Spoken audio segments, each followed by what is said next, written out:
Alrighty guys, so I'm in the new Duster and Anton's just about to get in and experience the brilliance that is the Renault Duster. Justin, this is not a 4x4, man. This is a 4x4. No. It is. You want to tell me I can drive this thing? Yeah, well, it's got two-wheel drive, auto, and lock. So there's like a little sensor diff. So you're gonna go up there now. Okay. You say so. Give it a go. Okay, first, kilowatts, what do we have here? So it's a 1.5 diesel. Yeah. We've got 80 kilowatts and 260 Newton meters of torque. First gear would help. You reckon? I think first gear would work. You see, I told you it's not a real 4x4. And it's manual. And it's manual. Do you get the 4x4? So you have to give it a bit of juice there. You can see Anton is so used to big Torque. power SUVs. Torque. It's got torque. There we go. Come on, look at this thing, man. Hey? Okay, there's one obstacle I want to try. I don't think you're going to be able to do that obstacle with this, but let's see. There's always reverse, ne? There's always reverse.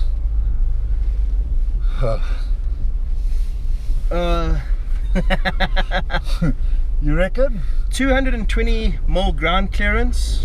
We should get up.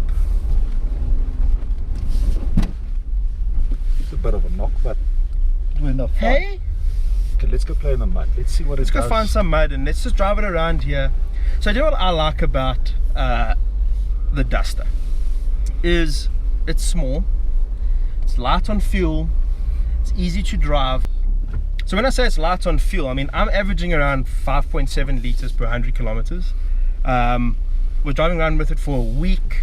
On the Saturday we went through to Witbank to go visit my parents.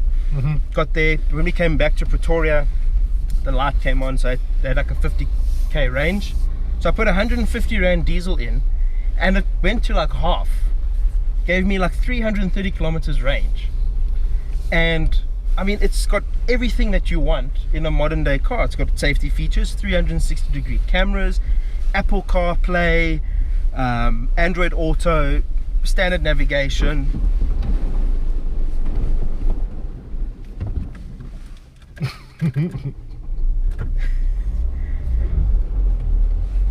Okay, I have to say, I'm gonna get used to the fact that I'm driving 4x4 without a transfer case. Yes. It does make a difference because all of a sudden you don't have the ratios that's giving me more torque and more power. Yeah. You kind of have to rely on the normal engine torque. Yeah.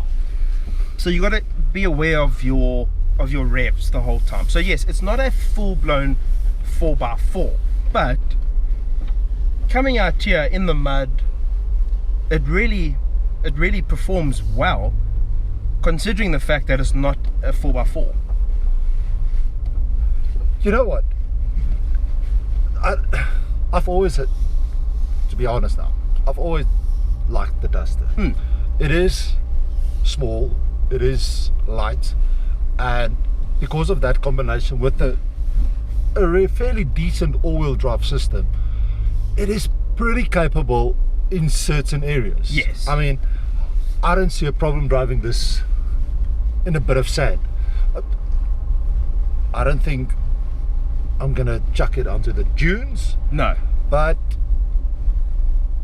yeah, I might consider taking this into a bit of Botswana, certain areas.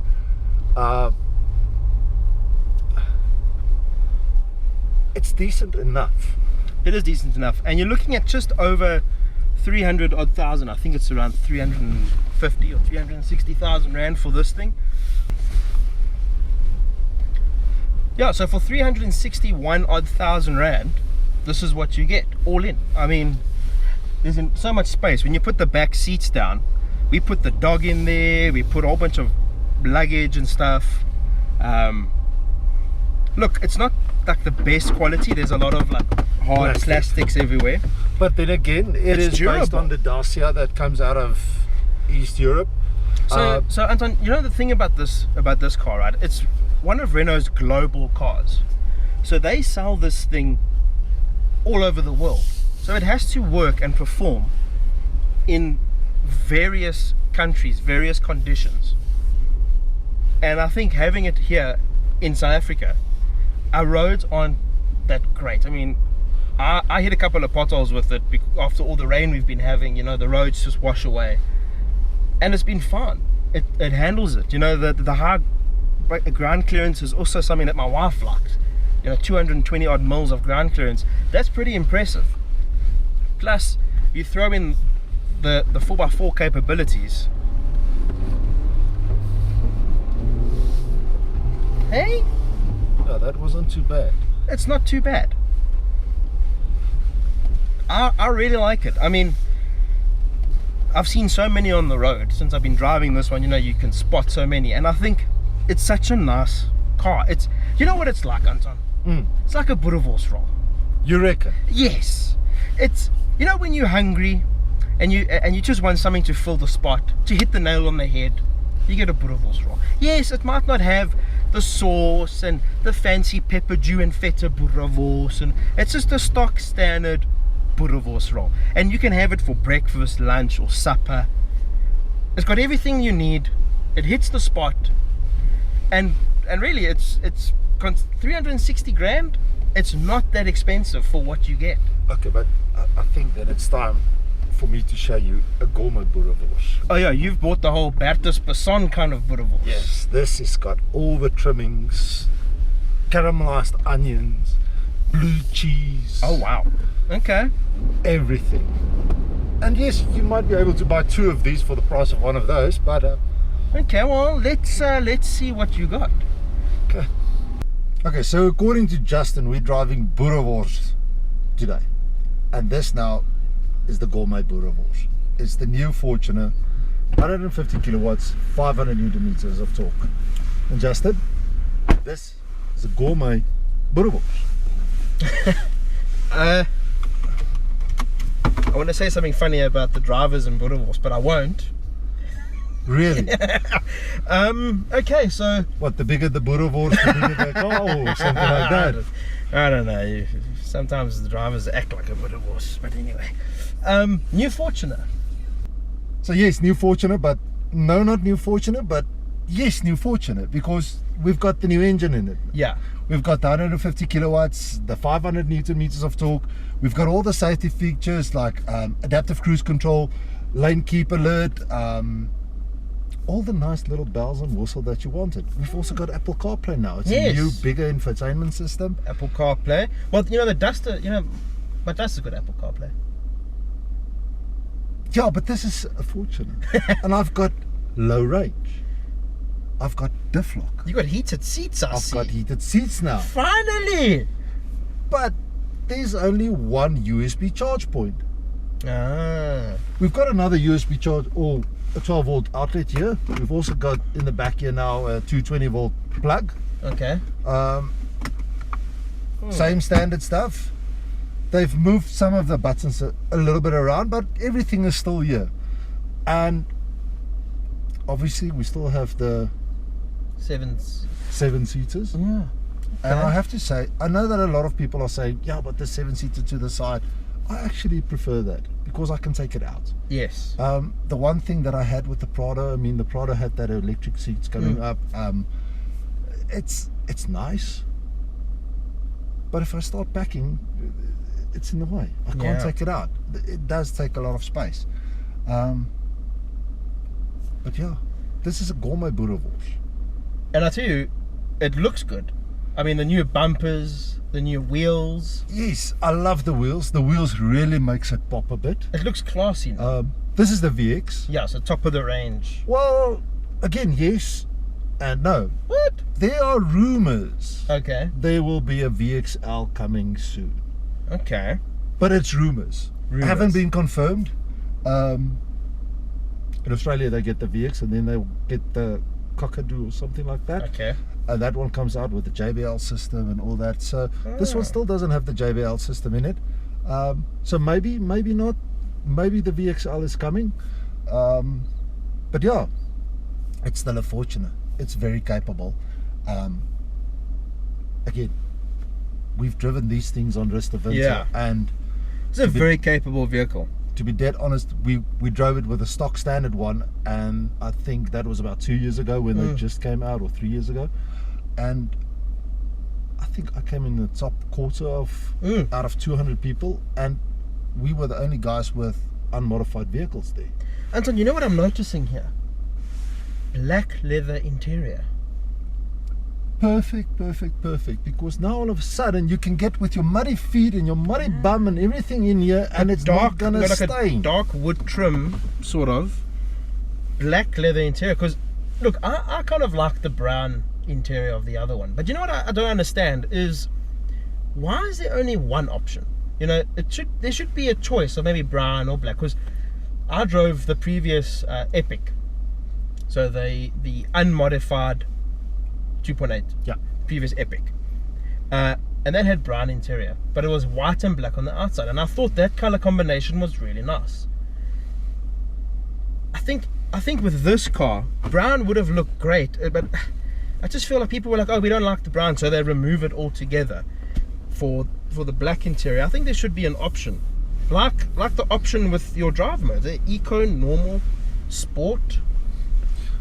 You know, those aren't really like, okay, we're going to put the turbo boost on and be like Knight Rider and everything. So it is actually more based on throttle control and throttle response. Oh, okay. So it's not all of a sudden you get an extra 5 kilowatts. Oh, okay. So just it just sharpens up the throttle a bit better. Sensitivity. Oh, okay. So basically that's it. We've got the flappy paddle here, which looks cool. I mean, I feel like Have you used Michael it? Schumacher, but in my opinion, it's redundant in an SUV like this, because when I'm going to use it, Yeah, I don't think you're going to be downshifting. and I was driving with this quite a bit this weekend, and at one point I tried to convince myself, you know what, maybe when I'm on the dune and I need to, but You don't think so? this automatic gearbox is so good, you don't need the flappy paddle. Maybe it's for the younger generation again. Yeah, I mean, I like it, but yeah, I don't know if I'd ever use it, especially in a diesel. You know, I guess for if you're towing and stuff, but then you could just use. Talking about towing, obviously now with this new engine, and they did update a couple of things on, I think it's on the brakes and stuff, so you can now tow, I think 3 tons also behind this. Wow. Which is quite good. Just bear in mind it's 3 tons braked, Yeah. not unbraked, but it does help. The vehicle looks good. Oh, one thing more, it's got like the speed sign recognition. Oh, okay. So it actually Alrighty. tells you what the speed limit is on the road. So does it have 360-degree cameras? No. Well, you know my Duster has that. Yeah, but I've got a decent 4x4 system. And where I drive, the responsible way to drive it is actually to have a spotter. Wow. Sorry. Not all of us have friends, you know. You know what, Justin? I will invite you for a bride. Well, with your gourmet Boerewors roll here. No, look, I think the Fortuner, I mean, probably one of the most, if not the most popular SUV in the segment, in the country. Well, it's the best selling in its segment. I mean, I think they sell almost 1,000 or just over 1,000 a month. So there's really a good market for them, whether it's brand new or second hand. The nice thing, if you sell a lot of vehicles every month, there's always a big demand for it in second hand. So when you trade in your vehicle, you get a decent value. The one thing though that you also need to remember now is that Fortuners only come in automatic now. Okay, so no more manual. No more manual.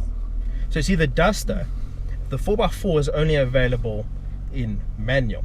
However, if you get just a normal 2-wheel drive, either Tech Road or your Prestige, you get that with an EDC gearbox. So it's kind of like a dual clutch gearbox. I prefer that. It's just easier to use. But I guess if you're going to be doing off-roading, you know, the manual might make more sense over the little EDC, just to better utilize the power, I think. You know what? I have to say, just to coming back to this one's auto box, it is very good. But it's got the same little problem that I had with the Hilux. I cannot pull away in second. I see. And that is, again, for me, it's an important thing.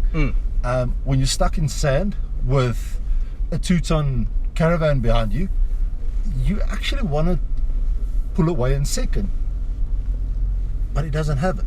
Yeah. So it makes life a little bit more difficult. So would I buy this as an SUV to go overlanding? For me, this is a no. I prefer the Hilux. You know what I think the problem now with Fortuner? I think it's a good thing and a bad thing. Looking at this car, this is now very fancy. Yes, you can go into the bush, it's a Fortuner, and you can go overlanding, it's a Fortuner. But with the new fancy wheels and that new fancy bumper and those nice LED lights up front and fancy, I'm starting to think that maybe the Hilux makes more sense to because you could kit that out, you know, you could different bumpers and all that. I think this won't look as good once you've done stuff to it. You know what? For me, it actually looks like a baby Prado. Yeah. It is my stepping stone to get to Prado, maybe to get to Land Cruiser 200. It's still very capable. Don't think for a second that this is not a capable vehicle. No, this is still very capable. It's got decent ground clearance. It's got decent approach angles, departure angles, breakover angles. Again, I will chuck on some new all-terrain tires. Out of experience, I know that these Grand Treks aren't the best off-road. Not to say they are inferior to a lot of other tires, but they're a little bit soft, they're prone to punctures. Can get yourself a decent set of, I don't know, if you don't have a lot of money, get some General Grabbers, and if you've got 4,000 rand a tire, go and get some Mickey Thompsons or Coopers, or even BFs if you want. But so what we're saying is basically still a very good car, very capable. Updates are good, engine is great. Engine is very good. I mean, you really feel the power once again. I mean, what makes this better than again from the Prado is because this is a part-time 4-wheel drive. So you actually have to put it in 4 high and 4 low. Apart from that, it is actually a 2-wheel drive. It's got your rear diff, but because you can do it in 2-wheel drive, your fuel consumption is a little bit better. You feel the response in the vehicle much better. There's ample power if you need it, and there's ample power if you need it off-road. But yeah, your gourmet Boerewors? Listen, you like all the stuff. I love the stuff, but if I really want a gourmet Boerewors, I would like some prosciutto on it and some smoked salmon as well. But wow! Then I'll go for the Prado or maybe the Land Cruiser 200. Okay.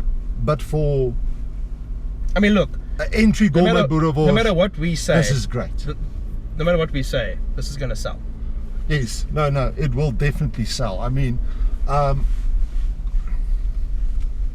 it is a decent 4x4 on a decent platform, behind a decent brand. Oh yeah. And yeah. And you know what, guys? That's exactly what the Duster is to me.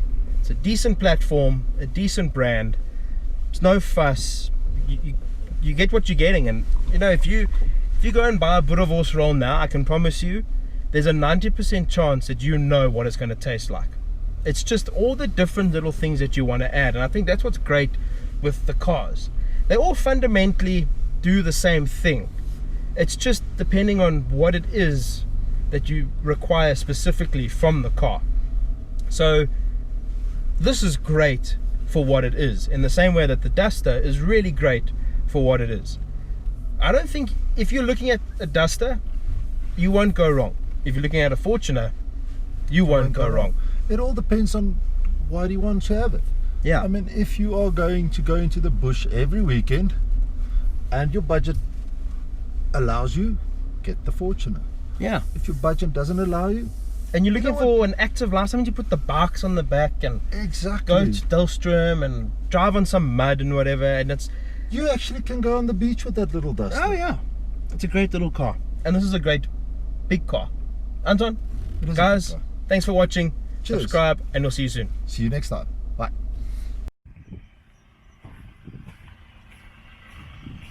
I know you like your Boerewors, but next time I'm getting one, I'm getting 40 to make me a gourmet Boerewors.